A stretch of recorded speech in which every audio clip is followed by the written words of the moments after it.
قید Ishq novel by Yaman Eva episode 35۔ یہ خانزادہ حدیر ہے، سردار آذر خان کا چھوٹا بیٹا۔ سنا ہے جس جرگے میں بیٹھ جائے تو اپنا فیصلہ منوا کر چھوڑتا ہے اور بہت انصاف سے فیصلہ کر لیتا ہے۔ کتنی شاندار شخصیت ہے، مگر غصیلا ہے بہت۔ وہ اس وقت اپنے علاقے کے ہاسپٹل میں ہی بیٹھا تھا۔ ڈاکٹر نے اپنے آفس میں بیٹھنے کا کہا تھا، مگر وہ وہیں سرد کوریڈور میں بیٹھا تھا، اس کمرے کے بالکل سامنے جس میں پریحان تھی، اور اب تک اس کی طبیعت نہیں سنبھلی تھی۔ نرسز اور آتے جاتے لوگ چور نظروں سے دیکھتے، مرعوب ہوتے اور تبصرہ کرتے گزر رہے تھے۔ سیاہ شلوار قمیض پر بھاری شال کندھوں پر رکھے وہ نظر لگ جانے کی حد تک دلکش لگ رہا تھا۔ چہرے پر پریشانی اور فکر کے سائے پھیلے تھے، نیلی آنکھوں میں تھکن سے سرخ ڈورے تھے، بال ماتھے پر بکھرے تھے اور دونوں ہاتھوں کی انگلیاں آپس میں پھنسائے سر ڈال کر بیٹھا تھا۔ پریحان کے لیے پریشان ہونے کے ساتھ اس وقت اسے غصہ بھی آ رہا تھا۔ ہاں، یہ حقیقت تھی کہ اسے اپنے بچے کی بہت فکر تھی، مگر پریحان کے لیے بھی پریشان تھا، ڈر رہا تھا دونوں کو کچھ ہو نہ جائے۔ بچہ جو ابھی دنیا میں ہی نہیں آیا تھا، جب سے اسے خبر ملی تھی جی اٹھا تھا، اور اگر وہ خوشی چھن گئی اور پریحان اس کے لیے کچھ ہی عرصے میں بہت ضروری ہو گئی تھی، بہت عزیز تھی اسے، اور یہ بات شاید وہ کبھی نہ سمجھ پاتی۔ بے بسی یہ تھی کہ وہ اس پر غصہ بھی نہیں کر سکتا تھا۔ سامنے روم سے ڈاکٹر زرکا کو نکلتا دیکھ وہ تیزی سے اٹھ کر اس تک پہنچا تھا۔ سب ٹھیک ہے نا؟ وہ بے تابی سے پوچھ رہا تھا۔ She is stable now.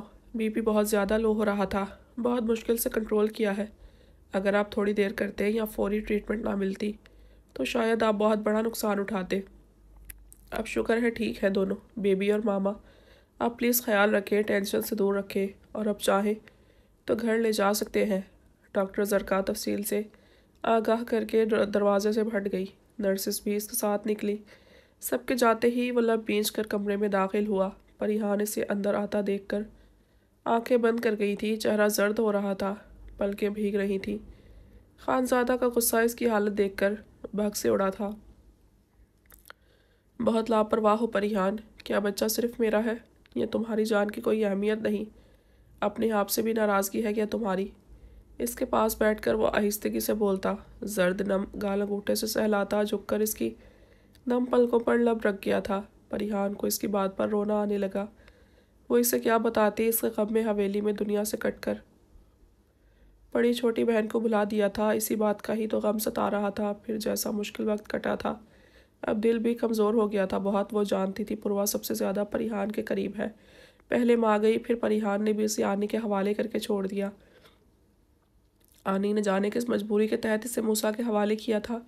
موسیٰ سے آخر کیا رشتہ تھا اس کا؟ اس کے ساتھ اکیلے پوروا کیسے رہی ہوگی؟ اور اس کے بعد عیسیٰ کسی ناکارہ چیز کی طرح یہاں وہاں ہو رہی تھی، اور پریحان کو خبر تک نہیں تھی۔ رونا بند کرو، تمہاری طبیعت ٹھیک نہیں۔ اس کے گرد بازو پھیلاتا وہ اسے اٹھا کر سینے سے لگا گیا۔ حدیر میری پوروا، پریحان نے سسک کر کہا تو وہ اس کے لرزتے وجود کو مزید خود میں بھینچ گیا۔ میری بات غور سے سنو پریحان، میں نے وہ فیصلہ سوچ سمجھ کر کیا تھا۔ تمہارے انکل جیسا تمہارے ساتھ کر رہے تھے، وہی پوروا کے ساتھ کرنے والے تھے۔ تمہاری آنی اس وجہ سے پریشرائز ہو کر ہاسپٹل رہی ہیں، کافی ان سے بدظن مت ہونا۔ موسیٰ نے فوری پروٹیکشن کے لیے اپنے پاس رکھا تھا۔ میں جانتا ہوں تم ناراض ہو، تمہاری ناراضگی بنتی بھی ہے، مگر موسیٰ دبئی جا چکا تھا۔ پوروا کو وہاں اکیلے ملازموں کے پاس چھوڑنا مجھے برا لگا، اس لیے عیسیٰ سے نکاح کر دیا۔ یہ رشتہ ہی اس سے سب مصیبتوں سے چھٹکارا دے سکتا تھا۔ اسے سینے سے لگا کر نرمی سے تھپکتے ہوئے اس نے مناسب الفاظ میں تفصیل بتائی۔ وہ جانتا تھا حقیقت اسے پریشان کرے گی، مگر نہ بتانے پر وہ سب سے بدگمان رہتی اور طبیعت خراب کیے رکھتی۔ اس کی بات سن کر پریحان کا دل خوف سے رک گیا۔ اسے انکل سے ایسی بات کی امید نہیں تھی۔ سب ٹھیک ہو جائے گا، ٹرسٹ می۔ عیسیٰ میرا بھائی ہے، مگر اب پوروا میری ذمہ داری ہے۔ میں نے اسے عیسیٰ کے حوالے کیا ہے تو میں اس سے سوال بھی کروں گا۔ مجھے اسپیشل جانا پڑا، جاؤں گا۔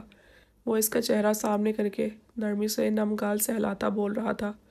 پریحان سر جھکائے لب کچلنے لگی تھی۔ آئی ایم سوری، میں پریشان ہو گئی تھی، مگر اب عیسیٰ اس کا خیال نہیں رکھ رہا، میں اسے اپنے رکھنا چاہتی ہوں حدیر۔ وہ شرمندگی سے معذرت کرتی بھرائی آنکھوں سے خانزادہ کو دیکھ کر بولی تھی۔ وہ اس کے یوں معذرت کرنے پر مسکرایا۔ کچھ دیر پہلے غصہ آ رہا تھا، مگر اسے دیکھ کر اب صرف پیار آ رہا تھا۔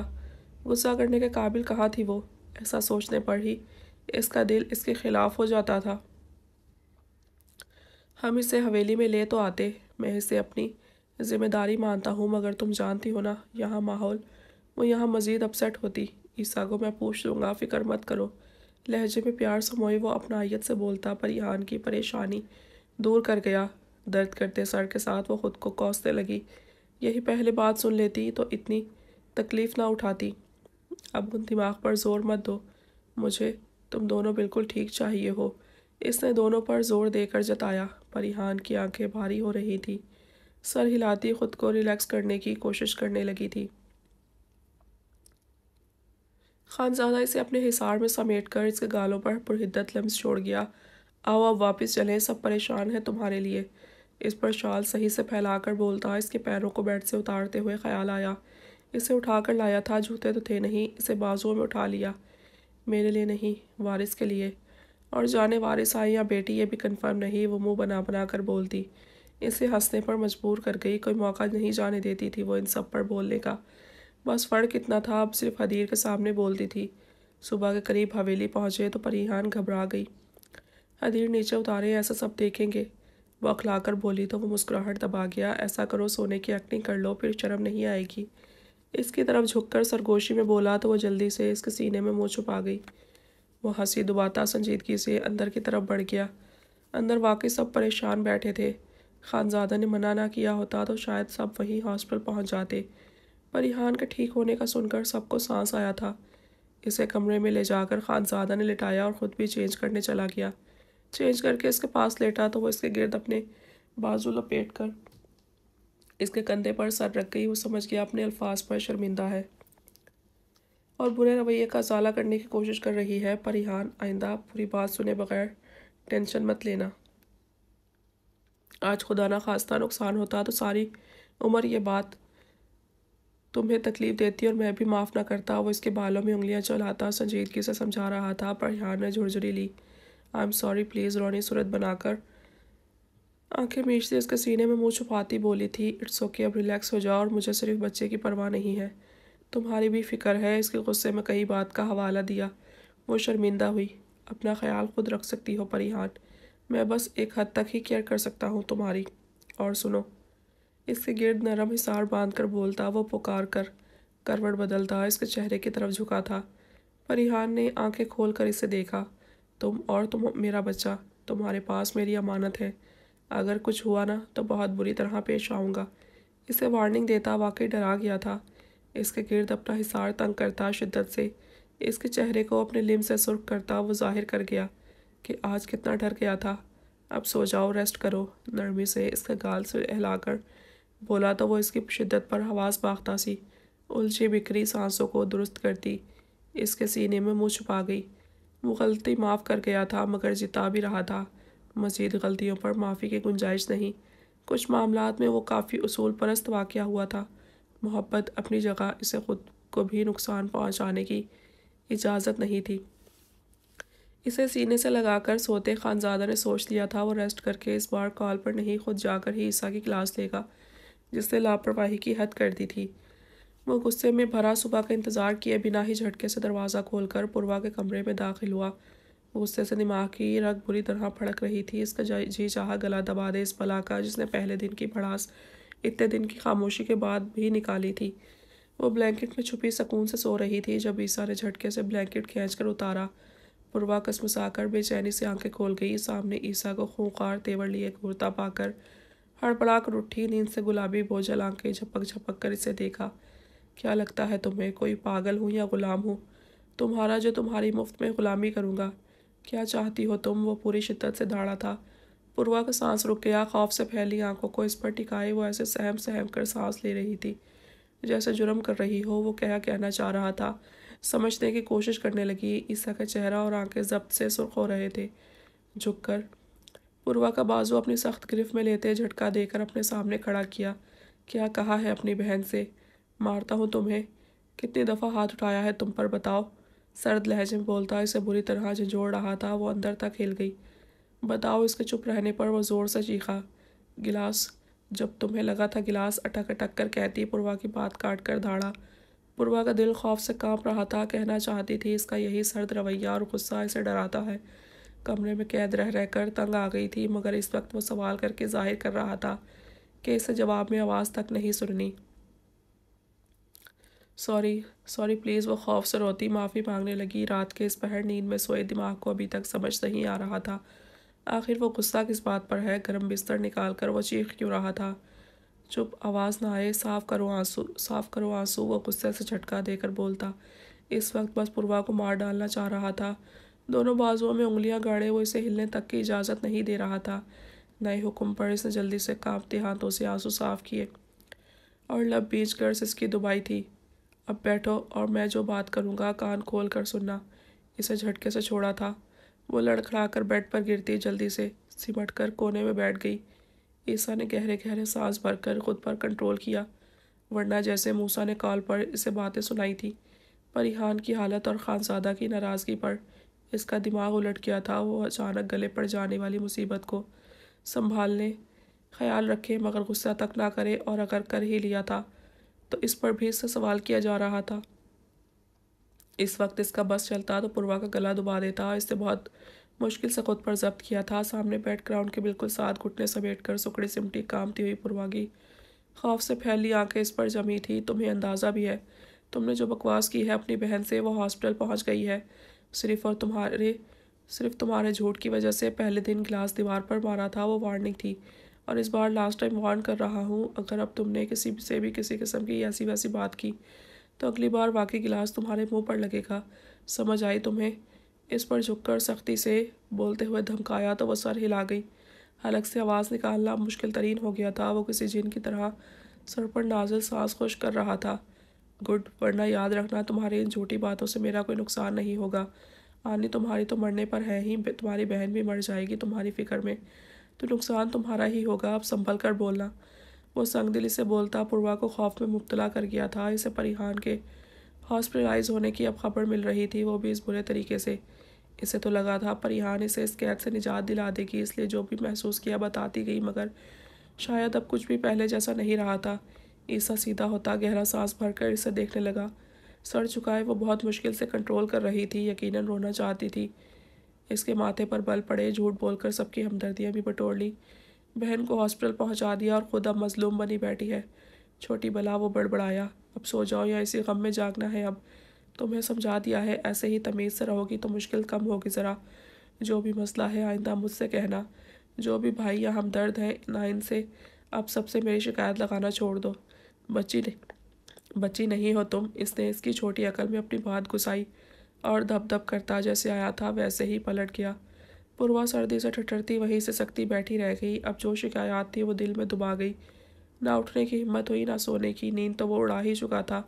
اپنے سارے خوف اپنے اندر اتارتی وہ آواز دبا کر روتی چلی گئی۔ ایسی زندگی کا تو تصور تک نہیں کیا تھا اس نے۔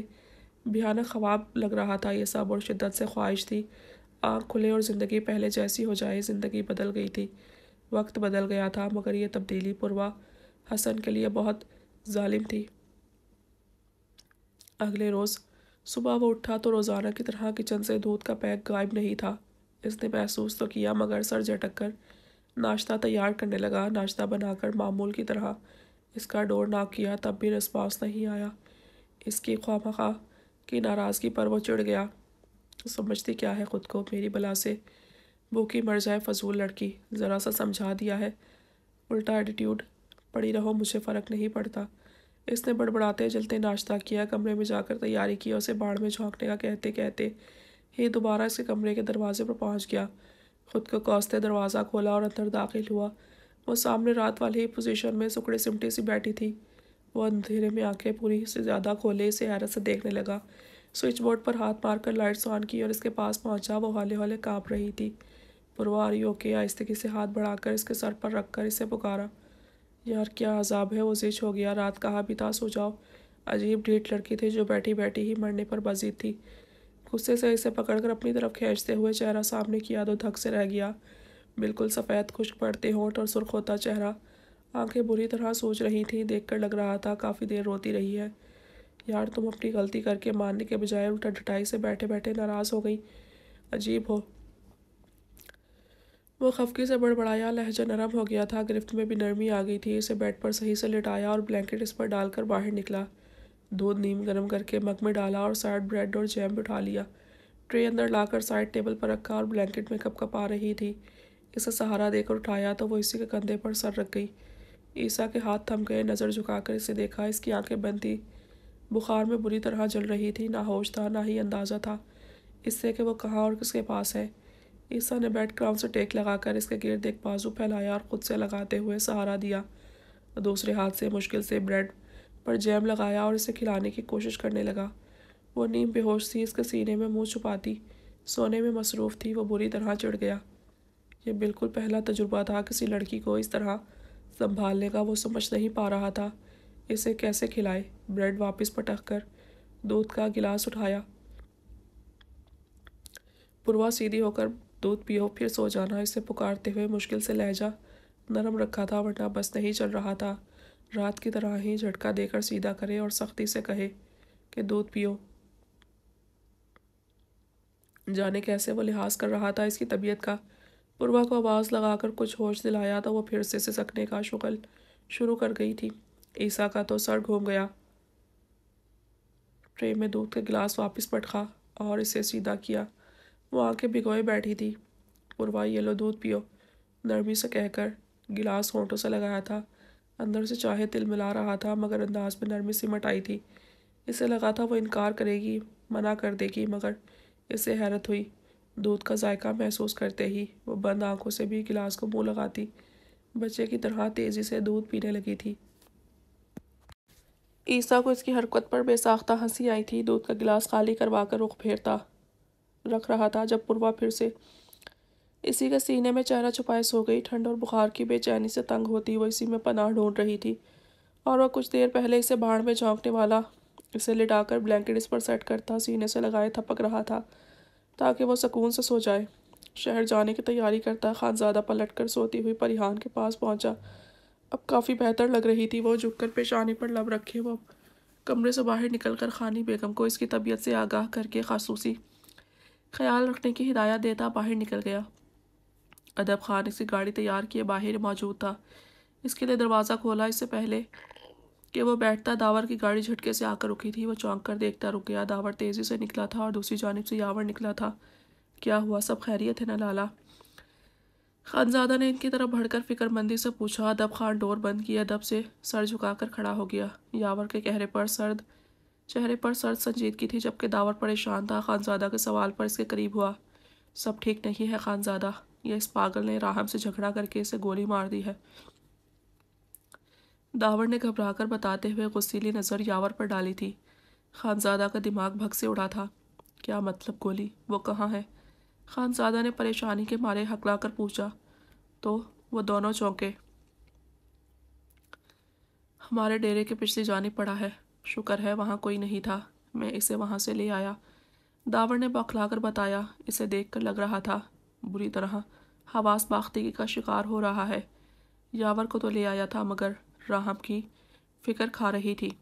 ادب خان، ڈیرے کی طرف چلو ابھی۔ خانزادہ نے فوری قدم اپنی گاڑی کی طرف لے جاتے ہوئے ادب خان کو حکم دیا اور گاڑی میں بیٹھتے ہی سر باہر نکالا۔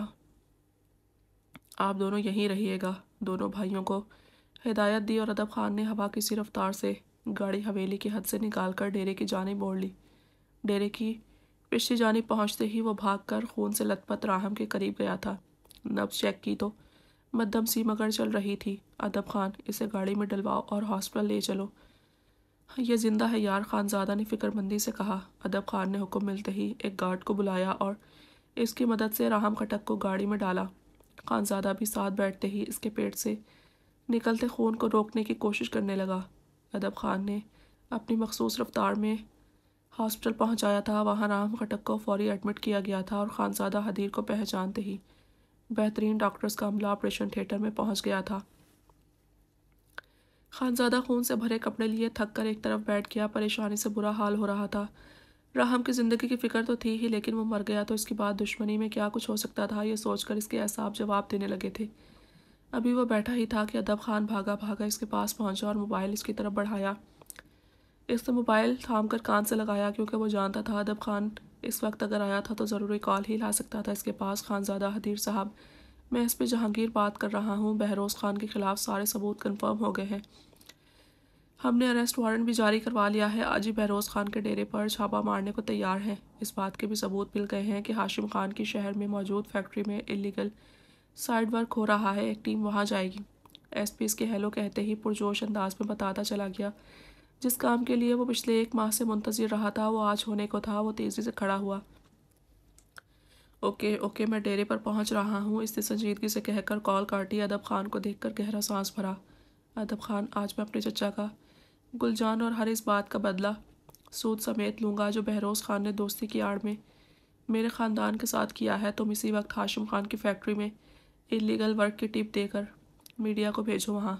میں چاہتا ہوں اب ان کی ذلت پوری دنیا دیکھے۔ اس نے ادب خان کو ہدایت دیتے ہوئے اپنا موبائل نکال کر موسیٰ کا نمبر ملایا۔ ادب خان سر ہلا کر وہاں سے چلا گیا۔ موسیٰ نے کال اٹینڈ کی تو وہ سیدھا ہوا۔ موسیٰ سنو، ابھی حویلی میں ہونا؟ اس نے بنا سلام دعا کے تیزی سے پوچھا۔ ہاں شہر کے لیے نکل رہا ہوں، مورے کو لے کر جانا ہے، شاپنگ کریں گے اور دریا اور درخشاں کو بھی آج ہی واپس لے کے آئیں گے، موسیٰ عجلت میں بولا تھا۔ نہیں، تم یہاں ہاسپٹل پہنچو موسیٰ، ابھی اور اسی وقت۔ چچی بعد میں چلی جائیں گی، ابھی 3 دن باقی ہیں، اور چپ چاپ آنا، کسی کو پتہ نہ چلے۔